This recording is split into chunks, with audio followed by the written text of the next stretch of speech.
The good news, Gereja Impact Community Indonesia akan mengadakan ibadah tatap muka atau ibadah onsite mulai hari Minggu tanggal 7 Agustus. Minggu pertama bulan Agustus jam 10 pagi waktu Sebagian Barat di Santika Hotel Kelapa Gading. For more info, Anda bisa menghubungi kami atau Anda bisa memfollow Instagram impactcommunityindonesia.id.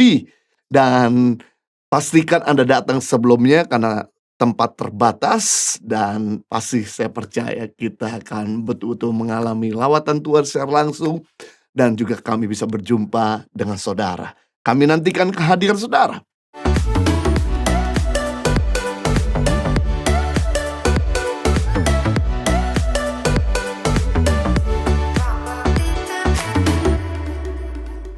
Bapa Sorgawi adalah Tuhan yang rela korbankan apa saja demi kita supaya jangan binasa. Bapa mengorbankan anaknya karena dia tahu itulah yang terbaik untuk kita. Sebab tidak ada pengampunan tanpa penumpahan darah atau tanpa pengorbanan. Kita bisa hidup sampai hari ini karena ada orang yang berkorban bagi kita. Karena ada orang yang rela berkorban bagi kita. Dari kita bayi sampai sekarang, membuktikan bahwa kalau kita hidup hari ini karena ada yang berkorban bagi kita. Tuhan Yesus berkorban menyelamatkan jiwa kita, baik hari ini maupun masa depan. Ibu kita mempertaruhkan nyawanya supaya kita bisa lahir. Ayah kita bekerja dari pagi hingga malam supaya kita bisa makan dan sekolah. Pertanyaannya adalah, sudahkah kita berkorban untuk orang-orang yang kita kasihi? Sudahkah kita berkorban buat Tuhan yang telah melakukan pengorbanan yang begitu besar agar kita dipulihkan dan boleh ada sampai hari ini? Untuk membuktikan kasih dalam prakteknya, kita harus berkorban. Di Cina ada seorang bernama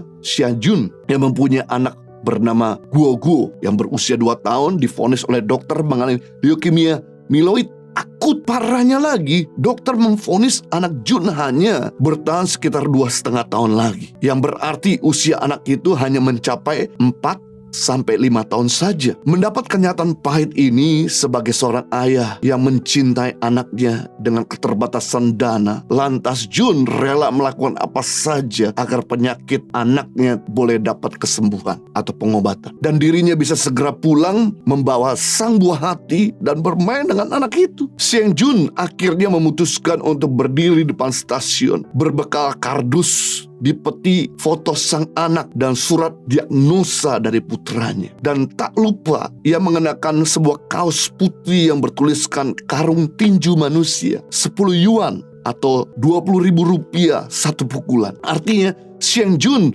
menyediakan dirinya dipukul oleh siapapun yang melintasi, asalkan setelah mereka memukul Siang Jun memberi donasi 10 yuan atau 20.000 rupiah. Karena aksi heroik yang dilakukan oleh Jun untuk membantu anaknya ini terbilang begitu dramatis. Hal ini lantas membuat perhatian bagi banyak orang, dan akhirnya membuat pengorbanan Jun mendapatkan hasil yang cukup menyenangkan. Sampai sejauh ini Jun telah berhasil mengumpulkan dana sebanyak 800.000 yuan atau sekitar 1,6 miliar rupiah. Jumlah ini tentu melebihi kebutuhan untuk mengobati sang anak. Wow! Kisah Jun menceritakan seorang ayah yang begitu mencintai anaknya sehingga ayah tersebut rela berkorban, bahkan menjadikan dirinya karung tinju manusia untuk biaya pengobatan sang anak. Pengorbanan akan selalu menginspirasi orang-orang untuk ikut membantu. Seperti ada efek domino, seperti ada efek bola salju